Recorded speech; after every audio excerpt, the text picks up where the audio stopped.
few years ago, I broke into my own house. I had just driven home. It was around midnight in the dead of Montreal winter. I'd been visiting my friend Jeff across town, and the thermometer on the front porch read minus 40 degrees.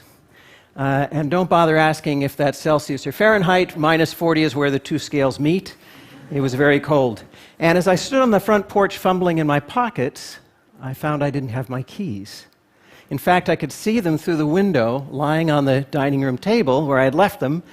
So I quickly ran around and tried all the other doors and windows, and they were locked tight.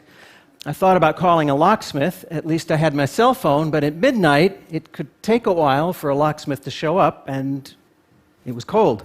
I couldn't go back to my friend Jeff's house for the night because I had an early flight to Europe the next morning, and I needed to get my passport in my suitcase. So, desperate and freezing cold, I found a large rock, and I broke through the basement window, cleared out the shards of glass. I crawled through. I found a piece of cardboard and taped it up over the whole opening, figuring that in the morning on the way to the airport I could call my contractor and ask him to fix it. This was going to be expensive, but probably no more expensive than a middle-of-the-night locksmith. So I figured under the circumstances I was coming out even. Now, I'm a neuroscientist by training, and I know a little bit about how the brain performs under stress. It releases cortisol, that raises your heart rate, it modulates adrenaline levels, and it clouds your thinking.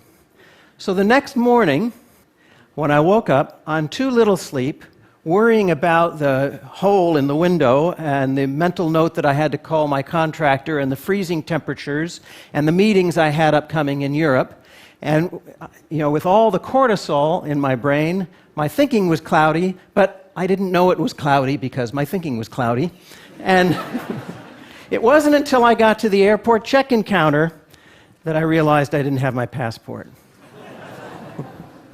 So I raced home in the snow and ice, 40 minutes, got my passport, raced back to the airport. I made it just in time, but they had given away my seat to someone else, so I got stuck in the back of the plane next to the bathrooms in a seat that wouldn't recline on an 8-hour flight. Well, I had a lot of time to think during those 8 hours of no sleep. And I started wondering, are there things that I can do, systems that I can put into place that'll prevent bad things from happening? Or at least if bad things happen, will minimize the likelihood of it being a total catastrophe. So I started thinking about that, but my thoughts didn't crystallize until about a month later. I was having dinner with my colleague Danny Kahneman, the Nobel Prize winner, and I somewhat embarrassedly told him about having broken my window and forgot my passport. And Danny shared with me that he'd been practicing something called prospective hindsight. It's something that he had gotten from the psychologist Gary Klein, who had written about it a few years before, also called the pre-mortem. Now, you all know what the post-mortem is. Whenever there's a disaster, a team of experts come in and they try to figure out what went wrong, right? Well, in the pre-mortem, Danny explained, you look ahead and you try to figure out all the things that could go wrong, and then you try to figure out what you can do to prevent those things from happening or to minimize the damage. So what I want to talk to you about today are some of the things we can do in the form of a pre-mortem. Some of them are obvious, some of them are not so obvious. I'll start with the obvious ones. Around the home, designate a place for things that are easily lost.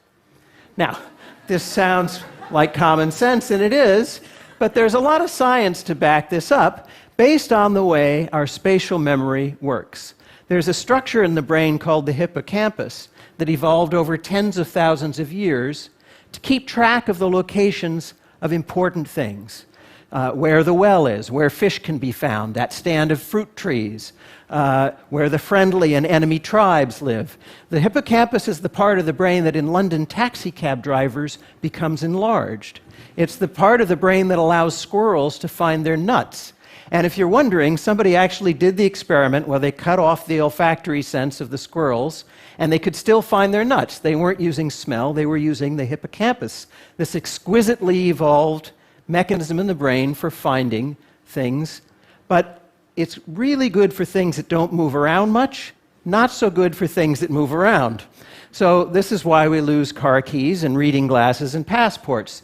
So in the home, designate a spot for your keys, a hook by the door, maybe a decorative bowl, for your passport, a particular drawer, for your reading glasses, a particular table. If you designate a spot and you're scrupulous about it, your things will always be there when you look for them. What about travel? Take a cell phone picture of your credit cards, your driver's license, your passport. Mail it to yourself so it's in the cloud. If these things are lost or stolen, you can facilitate replacement. Now, these are some rather obvious things. Remember, when you're under stress, the brain releases cortisol. Cortisol is toxic, and it causes cloudy thinking. So part of the practice of the premortem is to recognize that under stress, you're not going to be at your best, and you should put systems in place. And there's perhaps no more stressful a situation than when you're confronted with a medical decision to make. And at some point, all of us are going to be in that position where we have to make a very important decision about the future of our medical care or that of a loved one to help them with the decision. And so I want to talk about that. And I'm going to talk about a very particular medical condition, but this stands as a proxy for all kinds of medical decision making, and indeed for financial decision making and social decision making, any kind of decision you have to make that would benefit from a rational assessment of the facts.